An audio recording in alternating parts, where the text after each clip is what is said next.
Okay. So, makikipapansin nyo, nandun pa rin check engine niya. And then, try natin start. So, yan. Kahit naka-brake siya, hindi siya na-start. Okay, mga sir. So, meron tayo ditong NMAX version 2. So, issue nito, fault code niya, P0335. The normal signal cannot be obtained from CKP. So, yan. So, ito yung error 12 na tinatawag natin or yung about dito sa, pwede siyang sa CKP sensor, pwede rin dito sa socket na to. Okay. So, try natin siyang start. Okay. And then, on natin. Okay. So, makikipapansin nyo, nandun pa rin check engine niya. And then, try natin start. So, yan. Kahit naka-brake siya, hindi siya na-start. Okay. So, ang gagawin nyo guys, kung maka-encounter kayo ng ganyan, nasiraan kayo sa daan, so, ikot nyo lang ng konti ito. So, kailangan nyo lang dito, pangkalas ay 10mm para dito, tapos 8mm para dun sa pinakang cover nito. So, yan. So, gagawin nyo, ikot nyo lang ito. Yan. Tapos, start nyo. So, yan. Or, pwedeng, dapat, pag ikot nyo nito, diretso, pindot dun sa starter. Sir, pwede pong pawak lang.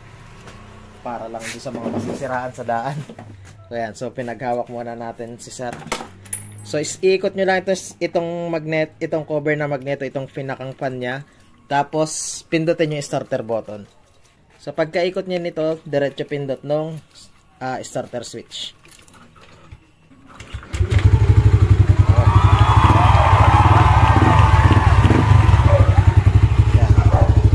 Pansin nyo, start siya nung inikot natin to. So, yun ay pang samantalang remedyo lang habang di nyo napapalitan ito. Yan. So, i-start siya. Ikot nyo lang yung inyong yung fan ng magneto nya para makareceive ng signal ito. So, pinakang issue talaga nito, ito, sunog to. Okay? So, yan. So, yun ay para lang dun sa mga pang emergency. Halimbawa, nasiraan kayo sa daan, so pwede nyong gawin yun. So, para lang mapadala nyo sa paayusan. Pag napa-start nyo na, so dalhin nyo na lang siya sa pinakamalapit na paayusan ng motor. Tapos, pa-check nyo lagi ito. Tsaka yung socket ng CKP. So, yan. So, mamaya papakita ko sa inyo yung socket nito. Tataggalin lang natin.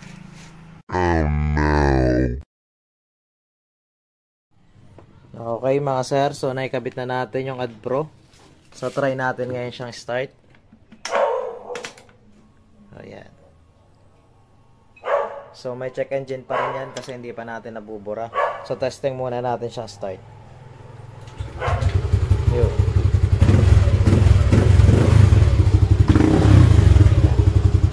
So, ayan.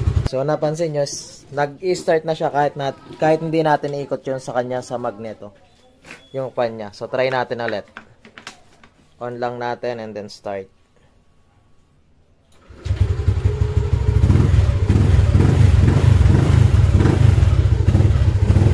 Ayan. So, okay na siya. And then yung sa kanyang check engine, so kusa na rin siyang nawala.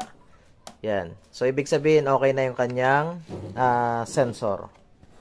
So, ngayon, pero kahit nawala na yan dyan, sigurado nandito pa rin yan sa kanyang naka-record pa rin yun sa kanyang ECU. So, i-delete natin ngayon sa kanyang ECU yun. So, punta tayo sa engine. Okay. Yan. Tapos, punta tayo sa read fault code. So, makikita nyo nandyan pa rin yan sa history niya. Okay. So, current kanina, so makikita kanina sa current, nandun yung fault codes niya. Pero ngayon, mapapansin nyo, no trouble code na siya sa current. Ibig sabihin, sa kasalukuyan, wala na siyang error. So, yung kanyang na-detect kanina na error, dahil wala na siya sa current, mapupunta ngayon yun sa history. So, punta tayo sa history yan. So, andyan yung P0335. So, ngayon, i-delete natin yan. So, punta tayo sa erase fault code. Okay lang natin yan. Okay. Yes. Okay.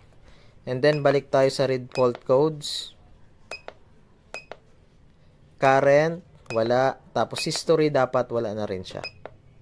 Yun, no trouble code. So, yan. So, okay na to. So, ipipix na lang natin. So, lalagay natin yung cover nito. So, itong AdPro. So, ito yung cover ng AdPro. So, lalagay na lang natin yan.